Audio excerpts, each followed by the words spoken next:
মাধ্যমিকে রাজ্যের অষ্টম পাপড়ি মণ্ডল গর্ব বর্ধমান শহরের বিদ্যার্থী ভবনের ছাত্রী।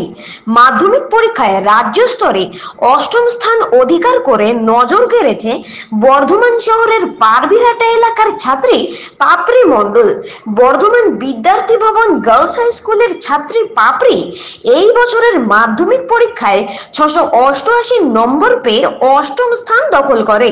শুক্রবার তার বাড়িতে সংবাদ মাধ্যমের সামনে সে বলে, ছোটবেলা থেকেই পড়াশোনার প্রতি গভীর আগ্রহ ছিল তার। শুধু পাঠ্য বই নয়, গল্প ও কবিতা পড়তেও ভীষণ ভালোবাসে পাপড়ি। এমনকি অবসর সময়ে লেখালেখিতেও মন দিত সে। পড়াশোনার সঙ্গে সৃজনশীল চর্চার এই সুন্দর মেলবন্ধনই তাকে আলাদা করে তুলেছে বলে মনে করছেন তার শিক্ষক শিক্ষিকারা। ফল প্রকাশের পর থেকেই পরিবারে এবং পাড়াপড়শি মহলে খুশির হাওয়া। সংবাদ মাধ্যমকে দেওয়া প্রতিক্রিয়ায় পাপড়ি জানান, এই সাফল্যের পেছনে আমার পরিবারের পাশাপাশি স্কুলের শিক্ষক শিক্ষিকাদের অবদান অপরিসীম। তবে সবচেয়ে বেশি অবদান আমার মায়ের, সবসময় পাশে থেকেছেন, প্রেরণা জুগিয়েছেন। পাপড়ির মা পূর্ণিমা মণ্ডল একজন গৃহবধূ এবং দেবাশিস মণ্ডল পেশায় একজন দর্জি। সাদামাটা পরিবারে বড় হওয়া পাপড়ি বরাবরই নিজের লক্ষ্যকে স্পষ্টভাবে আঁকড়ে ধরে এগিয়েছে। সে জানিয়েছে, বাড়িতেই নির্দিষ্ট সময় মেনে সে পড়াশোনা করত, কোনো কোচিং বা বাড়তি গাইডের উপর নির্ভর করেনি। ভবিষ্যতে সে একজন ফরেস্ট অফিসার হতে চায়। পরিবেশ ও জীবজগৎ নিয়ে তার গভীর আগ্রহ রয়েছে বলেও জানিয়েছে পাপড়ি। তার এই স্বপ্ন পূরণের পথে প্রথম ধাপেই এমন কৃতিত্ব তাকে অনেকটাই এগিয়ে দিয়েছে।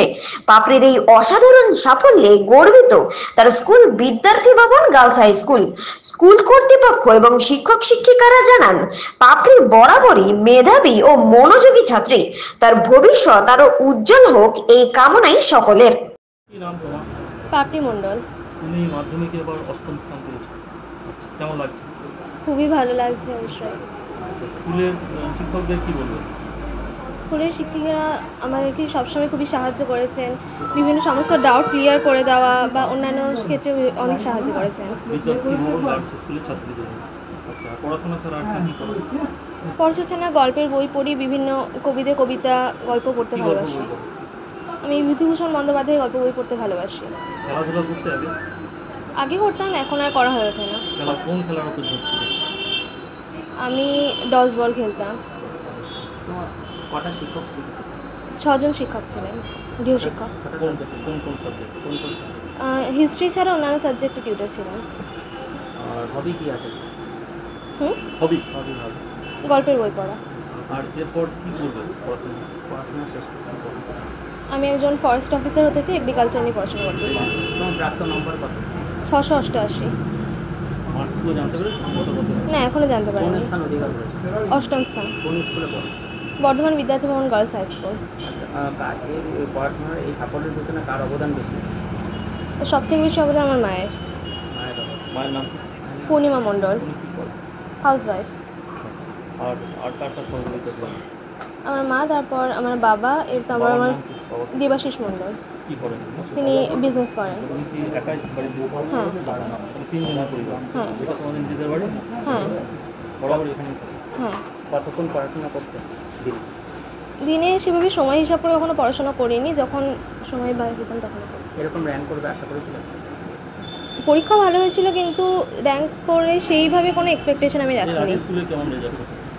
স্কুলের রেজাল্ট ভালোই হতো। ফার্স্ট হবে না? হ্যাঁ, ফার্স্ট হতাম। পড়াবো কোন ক্লাস থেকে? আমি ক্লাস 4 থেকেই ফার্স্ট হতাম। এইখানেই পড়াবো? হ্যাঁ। কি নাম? পাপড়ি মণ্ডল। র্যাঙ্ক হয়েছে, অষ্টম হয়েছে, 688 পেয়েছে। মেয়ের নাম পাপড়ি মণ্ডল, বিদ্যার্থী গার্লসে। কেমন লাগছে? আমার লাগছে সেটা তো ভাষায় প্রকাশ করা যায় না। ধরুন, আশা করতে হ্যাঁ, আশা তো ছিল অবশ্যই, তবে ইংরাজিটা একটু খারাপ হয়েছিল, ওই জন্য খুবই টেনশনে ছিল যে র্যাঙ্ক আসবে নাকি। কোন কোন সাবজেক্টে কত পেয়েছে সেটা এখনো পাইনি। না। এই যে রাজ্যের মধ্যে অষ্টম হয়েছে, কি বলবেন, কিরকম ভাবে পড়াশোনা করছিল? পড়াশোনা করছিল বলতে ও কিন্তু ভালোবেসে পড়ে, যে প্রতিদিনকার কাজ প্রতিদিন করে। স্যাররা যে কাজগুলো দিল সেই দিন যে পরবর্তীকালে করবো সেইটা করে না। কোন সাবজেক্টের উপর বেশি জোর দিত? ওর ম্যাথটা ভীষণ ভালো লাগে আর ফিজিক্সটা ভালো লাগে। পড়াশোনার পাশাপাশি কী করে ও? পড়াশোনার পাশাপাশি গল্প কবিতা একটু লিখত, কিন্তু এখন অতটা আর সময় দিতে পারে না। একটু খেলাধুলা করে, গল্প বইয়ের নেশা প্রচণ্ড পড়ার। কতক্ষণ পড়তো সারাক্ষণ? সেটা নির্দিষ্ট কোনো টাইম নেই, যতক্ষণ ভালো লাগতো। আজকে আর ভালো লাগছে না, আজকে ঠিক আছে, আজকে আর পড়লো না। কন্টিনিউ যে পড়া সেটা কিন্তু পারতো না। একটু ওর মধ্যে ধরুন পড়তে পড়তে ভালো লাগছে না, একটু ঘুরে এলো, এইটাই। টিউশন টিচার কতদিন ছিল? টিউশন টিচার বলতে ইতিহাস বাদে সব সাবজেক্টেরই টিচার ছিলেন। কি বলবেন স্যারদের কীরকম? স্যাররা তো অবশ্যই প্রচণ্ড হেল্পফুল।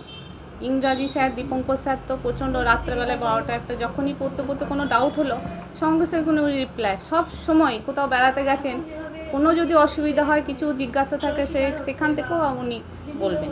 কী করেন আপনি? আমি হাউস ওয়াইফ। বাবা কী করেন? বাবার ব্যবসা আছে, কিসের? ও টেলারিং। কোথায়? এই আমাদের বাড়ির নিচেই দোকান আছে। আপনার নাম? আমার নাম পূর্ণিমা মন্ডল।